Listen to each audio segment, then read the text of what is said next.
Hello, what's up? Ako nga pala si BT at nandito ngayon tayo sa BT Reaction and welcome to my channel, Tunay na Kritiko.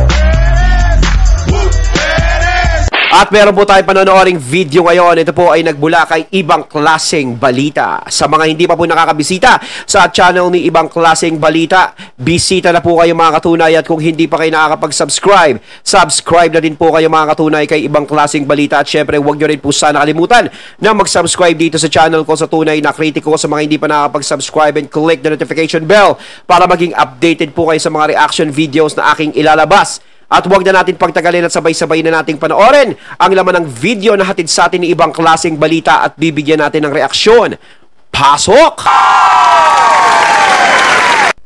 Alright, what's up sa inyo mga kababayan? Ayan bago natin simula, nais ko nga pala magbigay ng credits dito sa boses na madidinig natin ngayon. Walang iba kundi si Jake Magnus. Ayan yung bibigyan natin ng reaksyon ha. Sa mga hindi pa nakakabisita sa channel ni Jake Magnus TV, bisita na po kayo mga katunay. At kung hindi pa kayo nakakapag-subscribe, subscribe na din po kayo mga katunay kay Jake Magnus TV. Pagpatuloy natin po pala si Jake Magnus at ito na naman po kayo ngayon sa Jake Magnus Opinion. So ito pong pag-uusapan natin mga kababayan ay wala lang namang iba kung hindi yung naging pasabog ni Master Henyo Joey De Leon kanina sa umpisa ng programa ng EAT mga kababayan, na kung saan masasabi natin na ikagugunaw ito ng mundo ng mga halusos. At dito mga kababayan, makikita rin natin na talagang ipinamukha ni Master Henyo Joey De Leon sa mga halusos at saka sa Tape Incorporated kung sino ba talaga ang totoong Itbulaga mga kababayan. Pero bago natin pag-usapan yan, ay nais ko po muna sabihin sa inyo na kung kayo po ay bago pa lamang po sa ating YouTube channel, hinihikayat ko po kayo na huwag nyo po sanang kalimutan na i-like etong ating video na ito, at huwag nyo na rin pong kalimutan na mag-subscribe sa ating YouTube channel. Hit nyo na rin po yung ating notification bell para lagi po kayong updated sa tuwing mag-upload po tayo or magla-live ng mga ganitong klase ng video. So simulan na po natin mga kababayan. Kung makikita ninyo, diba, dun sa unang simula ng EAT kanina, talagang yung damit ni Master Henyo Joey De Leon, sa umpisa pa lang mga kababayan, talagang may kahulugan na. At dito malalaman natin kung ano nga ba yung kahulugan nang nasa damit ni Master Henyo Joey De Leon, dahil meron pong video kanina sa EAT na kung saan ipinabasa ni Master Henyo yung nasa likuran ng kanyang damit. At nagulat din po ako dun sa nilalaman mga kababayan, dahil tayo naman talaga ang tunay na Itbulaga, hindi yung kabila, hindi yung mga nagpapanggap, lalong hindi na yung mga peke.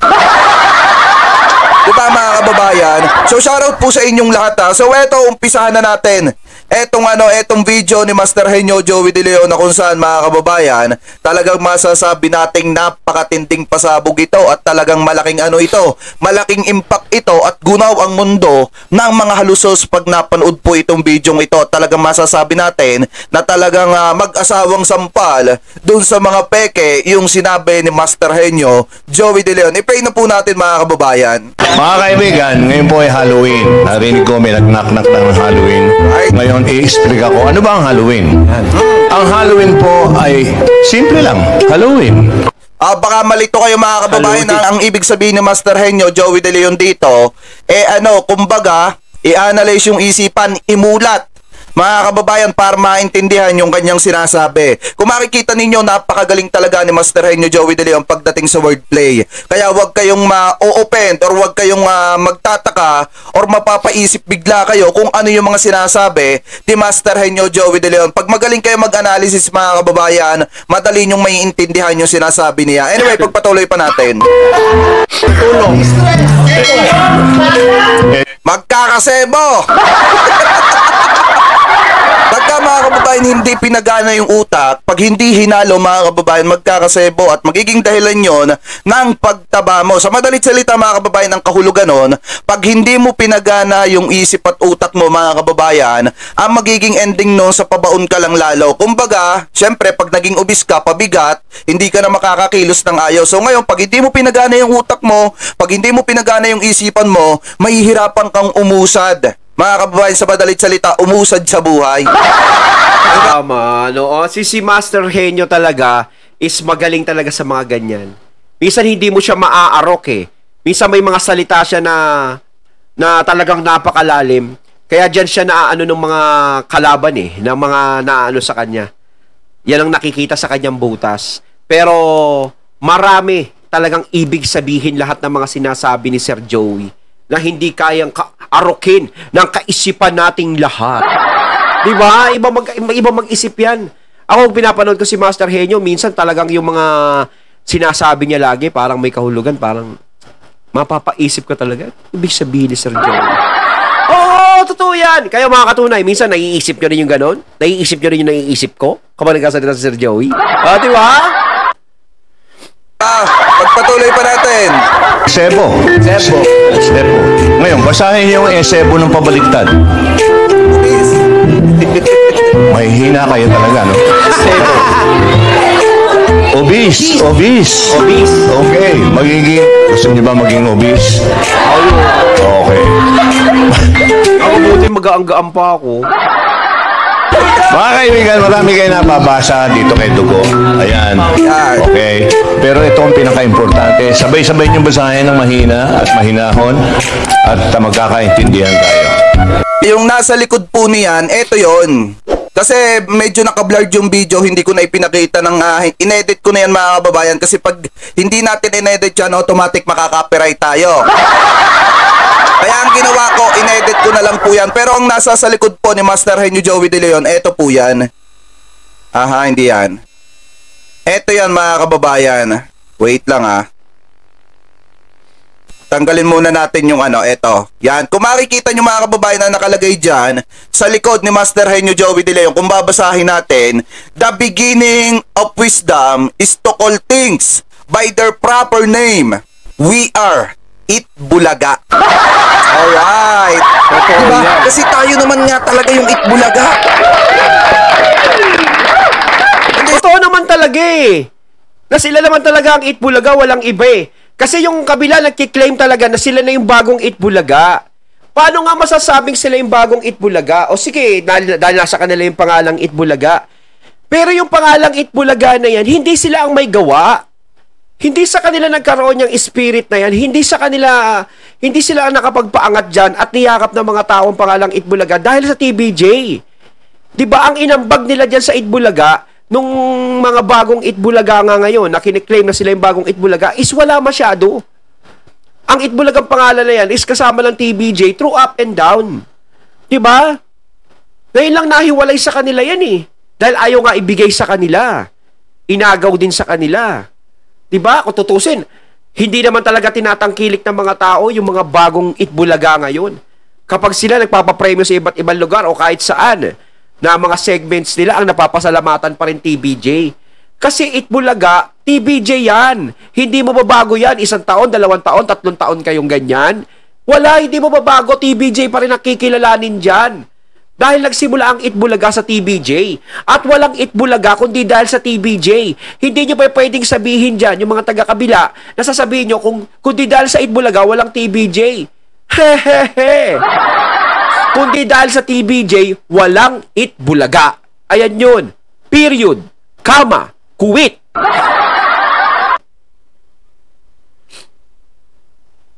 Sa totoo lang mga kababayan, walang Itbulaga dito, walang kahit na nakilala ang sambayan ng Pilipinong Itbulaga kung hindi tayo po yun.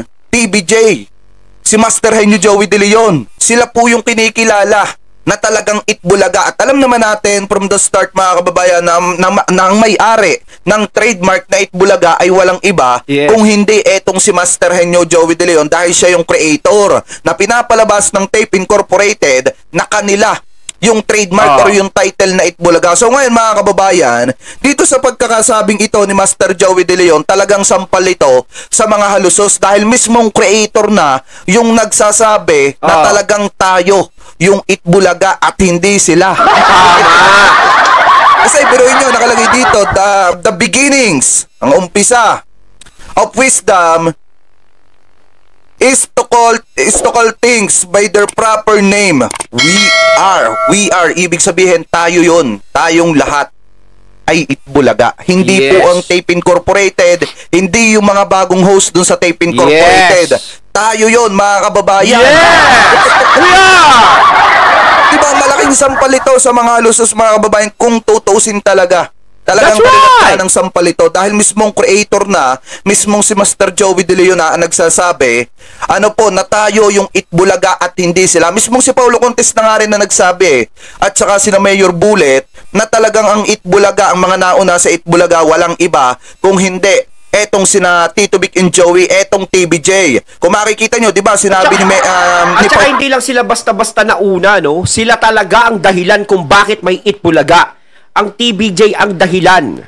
Siyempre, pangalawa, ang tao din naman, yung mga tao sumuporta sa kanila. Dahil kung walang sumuporta sa TBJ at dyan, walang Itbulaga din.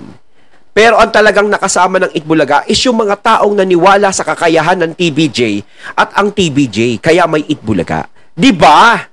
Galing ko talaga magdugtong-dugtong. Paulo Contes, mga kababayan, na ang Itbulaga ay para sa taong bayan. At yun din naman ang sinasabi ni Master Henyo Joey De Leon, tayo yung Itbulaga. Pero ang sinisigaw ng sambayan ng Pilipino natin, mga kababayan, na yung Itbulaga ay ibalik na sa Tito Vic and Joey. At nakita nyo din naman na sinabi ni Mayor Bullet na yung Itbulaga, mga kababayan, ay TBJ. TBJ is Itbulaga, Itbulaga is TBJ. Hindi pwedeng paghiwalayin. So ano yung paniniwalaan natin, di ba? Hindi yung kanilang mga salita, mga kababayan, kung hindi, yung mga una nilang binitawan. At yung sinisigaw ng sambayan ng Pilipino na nakakarami na ibalik na sa Tito Vic and Joey, yung Itbulaga dahil sila naman nga po talaga yon. Yes. Ano po, so ipagpatuloy pa natin, mga kababayan. Punta naman po tayo dito. Balik ulit natin dito. Balik natin dito. Mga kaibigan, ngayon po ay Halloween. Narinig ko may nag-knock-knock ng Halloween. Ngayon, i-explain ako, ano ba ang Halloween? Ang Halloween po ay simple lang. Halloween. Ano? Halloween nyo ang utak. Halloween nyo ang utak nyo ng hindi... Ano mangyayari? Pag hindi nyo hinalo utak nyo, hindi nyo ginamit. Natutulong. Sebo. Ngayon, basahin. Kaya doon sa mga nagsasabi nga pala sa akin, mga kababayan, na ang Tape Incorporated ang may-ari ng trademark dahil sila nakapag-register. Kagabi po, ipinaliwanag po natin sa live yan. Mga kababayan, yung ipinaregister nila yung trademark na Itbulaga with bad faith yun. At saka may fraud. Kaya masasabi natin na hindi talaga sa Tape Incorporated yun. Dahil kung talagang kanila yon, dapat ipinalam nila dun sa creator at dapat alam nila kung paano nila ginawa yung trademark or yung pangalan na Itbulaga. Kaya hindi po masasabing sa kanila yon. Yung mga nagko-comment sa atin na sinasabing ang tape ang may-ari ng Itbulaga, mag-research po muna kayo. Baka sakali magkalaman yung mga utak nyo. Dapat naman talaga, no? Nagpapaalam sila eh. Kasi, yung tape kasi, dapat sinasabi nila sa creator yan. No? Dahil hindi naman sila yung nakaisip niyan eh. Although, sige, naging ganyan sila, naging part sila ng Itbulaga. Pero yung talagang, yung nakaisip kung saan nagsimula ang Itbulaga, dapat is binibigyan nila ng respeto, humihingi sila ng pasintabi. Dapat kaya hindi nila ginamit yan simula nung lumipat ang TBJ o umalis sa kanila eh.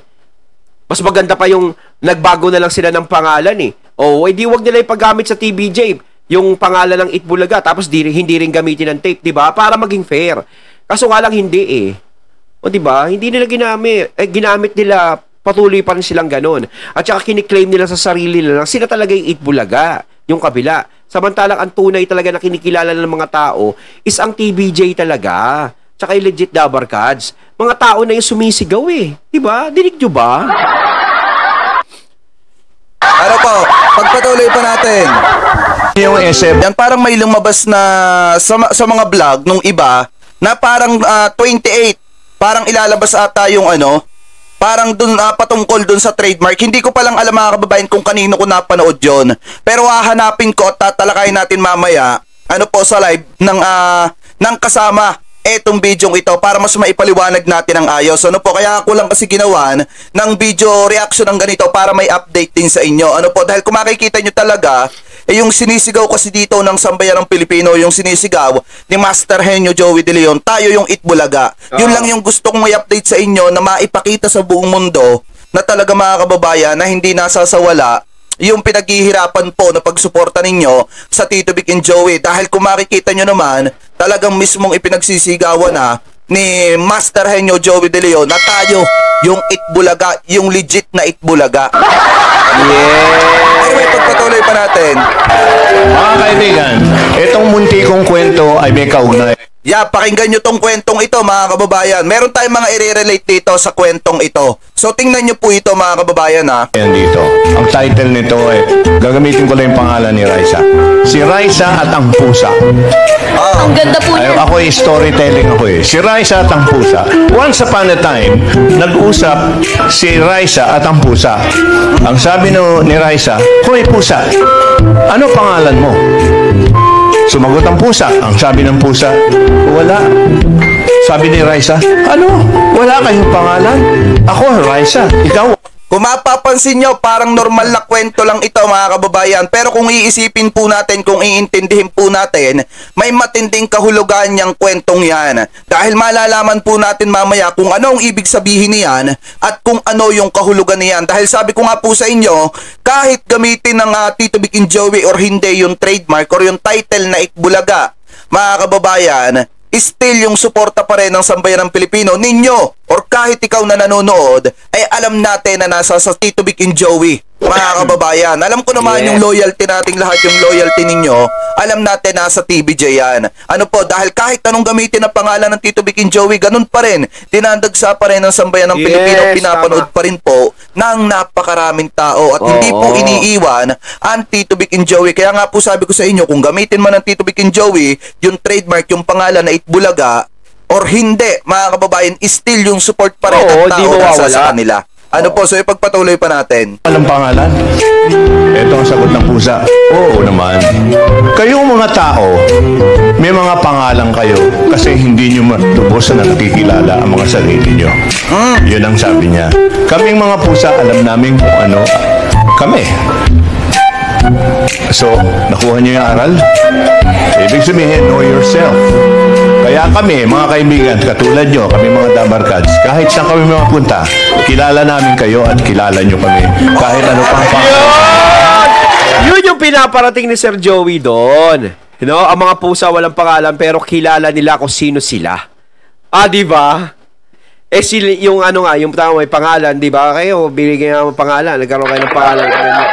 Kayo, nagkaroon kayo ng pangalan ng ganyan. Basta yun na yun. Basta, ang pusa, kilala, no? Kilala nila yung mga sarili nilang sila yun. Kahit wala silang pangalan na ganyan. Dahil ang TVJ, kahit saan mo dalin yan, is sila pa rin ang tinuturing ng mga tao na Itbulaga. Uulitin natin, ang Itbulaga ay ang TVJ at ang TVJ ay ang Itbulaga. Okay? Diba, yan yung sinasabi ko sa inyo mga kababayan kahit saan sila mapadpad na network, kahit saan sila dalhin ng kanilang mga pagsusumikap mga kababayan, alam nila ang suporta ng taong bayan nasa sa kanila. At alam din ng taong bayan na yung suporta nila ay nasa sa Tito Vic and Joey. Ano po, dahil kung makikita nyo, nung lumipat sila sa TV5 mga kababayan, talagang sinamahan po ng napakaraming tao. Unlike dito, sa Tape Bulaga mga kababayan na talagang hanggang doon na lang. Nana! Dinidiin talaga ni Sir Joey na talagang sila ang Itbulaga. At totoo naman yun. Hindi katulad ng iba. Feeling. Ay mga tunay, comment lang po ay sa comment box. So once again, I'm BT and I'm out. Peace.